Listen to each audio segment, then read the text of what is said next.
Hello and welcome to Firefight Friday, a video series where I go over whatever's on my mind and play a little firefight. And I'm going to be honest with you, I do not have a topic today. Like, usually I have a topic and I try and build off of that. We got Gruntpocalypse today. Let's actually click into... And, I guess one of the things that has been on my mind, recently has been, I used to be, I used to be kind of excited for, the new Pokemon game coming out, the, Legends Arceus. Not Legends Arceus, Legends, ZA.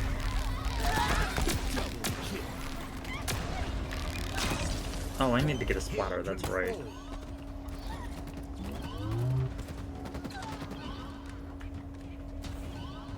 And, oh,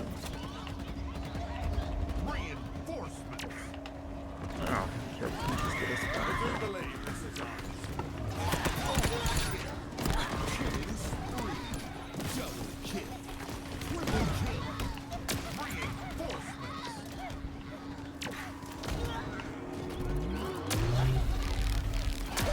Alright, sorry, I'm still kind of half awake, not really rambling. I used to be really into Pokemon. I am a 90s kid, and it was one of my autistic interests. And so, like, it's not unheard of for me to buy a Nintendo product just specifically to play Pokemon. I am that person.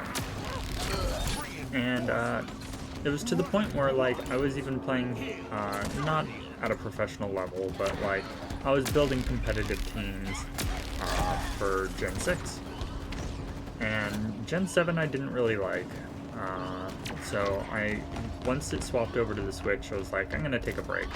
Besides, Pokemon was now going to be costing money for online, and they also were increasing, by $20, for a game, after being $40 for years. The Pokemon Bank forum was going from $5 a year to like $15, and I would have had to buy a Nintendo Switch, and I did not want to do any of these things, especially with the whole deck set, which basically cut the available Pokemon in half.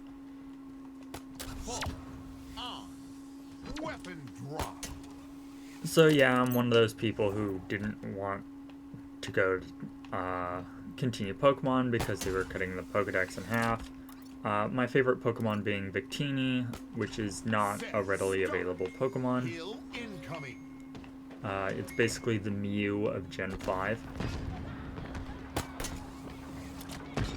And so I figured there's no way in hell Victini is going to be allowed in Sword and Shield. And Sword and Shield didn't really even look that interesting to me. Then Scarlet and Violet came out. Scarlet and Violet was a terrible launch, so I'm like, I'm gonna not buy it again.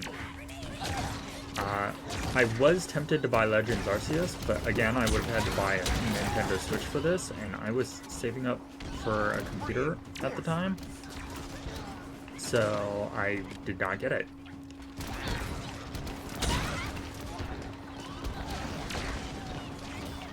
I probably need a better gun.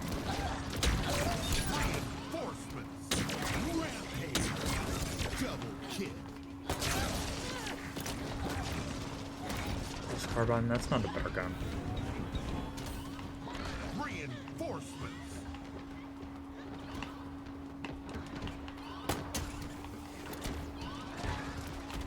I already have a Sentinel Bane.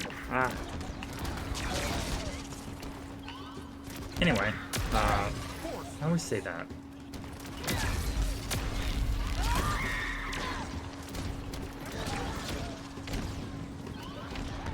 Yeah, also Brilliant Diamond and Shining Pearl came out. These were remakes. I played a little bit of Pearl. Like I bought it used, and I played a little bit of Pearl, and I didn't enjoy it much. I heard Platinum fixed a lot of the issues, and the fact that they didn't go for Platinum as the remake, and they went for the we're only going to have 2 fire types, and one of them is a starter in the entire region, like, variant. Like, Diamond and Pearl themselves were not very good games. Most people remember Platinum, which is a better game. But they didn't use that for the remake. The Let's Go games, I mean, they didn't interest me either. And normally I'm like hyper fixated on Pokemon. Like, when I'm into a Pokemon game, I am only playing that Pokemon game for like a year. There we go.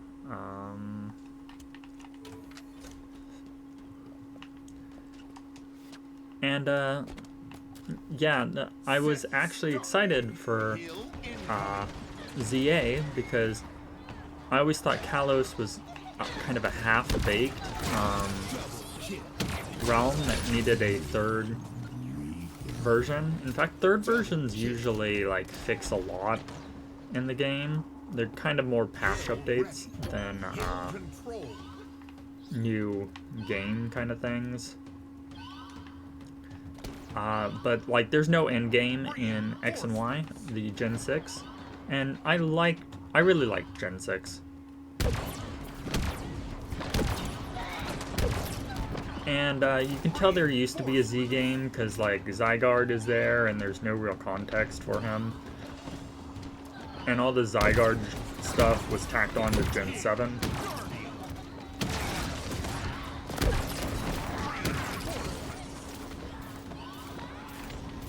And like, you know, I like Kalos as a region. It gave us customization, it gave us megas. I think megas are some of the best things that they can. Oh, that's not Repulse.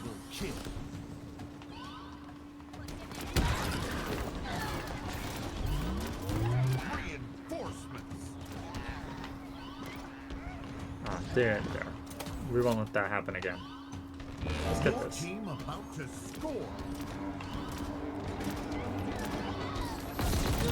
And so, like, you know, adding new megas, especially for Pokemon that need them, and it seemed to be fixing a lot of the issues that Gen 6 had. Notably, there's not a lot of megas. There's actually 0 megas for Gen 6 Pokemon, which I never understood. And, yeah.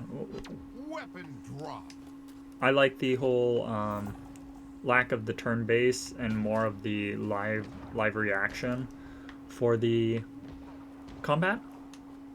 And so I was really excited for it. It was like, maybe I'll buy a Switch, maybe I'll buy a Switch 2. Probably a Switch 2 so I can play future Pokemon games. And then Switch 2 comes out and it's expensive as shit. And then they raise the price even further, and they're like $90 for a game, and it's like, less than 10 years ago I was paying $40 for a Pokemon game, and I usually only buy Pokemon for Nintendo. I'll occasionally buy Zelda. But yeah. So I'm like already off to a bad start. Don't like having to pay higher prices for the games. And I was like, well, at least I could still probably buy older Pokemon games and from like the Switch 1 and play those. And only to find out if you want backwards compatibility on the Switch 2, you have to pay $20 more on games you've already paid full price from because Nintendo games don't go on sale. So, like, I'm still paying $80 per game, even if it's an old game.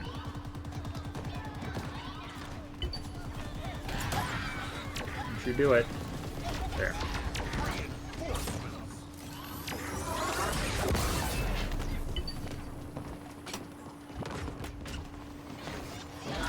And then, I'm kind of past the competitive times. I just kind of like want to have fun with, playing with the Pokemon. And, I was like, oh, hey, they finally added starters for, the Gen 6 Pokemon. It should have been there, I mean, not starters, Megas for the starters. And this should have been there from day one. And then, so people, like, I got really excited. I like the Gen 6 starters. Oh, wow, I'm going through this fairly quickly. And then they're like, yeah, we're locking them behind competitive play. You get them as rewards for winning competitive tournaments and stuff like that, which they're also allowed in competitive tournaments, so it becomes a situation where you can, like, gatekeep these from other people, and it's just really, really weird.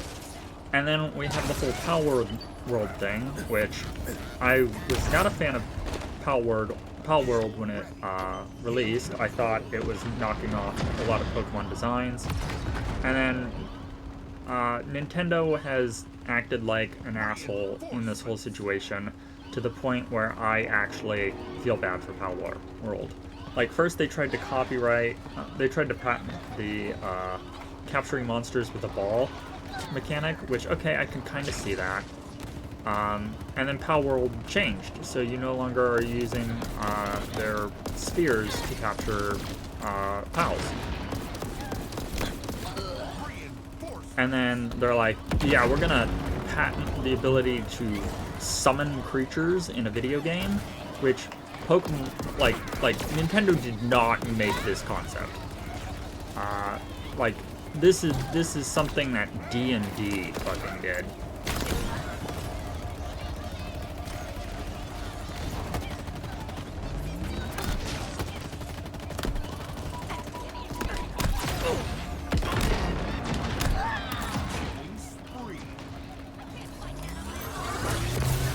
Oh, that bounced. And, like, now they can just, like, own a concept, and I'm already not a fan of patenting game mechanics. Like, we no longer can use the Nemesis system because Warner, like, owns the patent for that, and that just defeats so many, like, concepts for a game.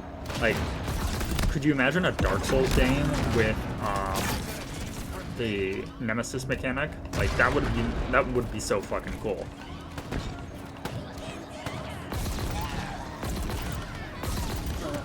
But yeah, Nintendo has not been someone I can support anymore. And listen, this all happened because Iwata died, and now the money people are in charge, and you never want money people to be in charge because there's no passion there. Anyway, that's just my thoughts. I hope to see you next week. This was actually kind of a short one, and I kind of just floundered for the first half of it. Anyway, I hope you have a wonderful weekend, and I will hopefully see you next time. Thank you for watching to the end of the video. I would appreciate it if you liked, commented, or subscribed. I'm still kind of new at this, even though this account is very old, but I do appreciate feedback, and I hope you have a wonderful day.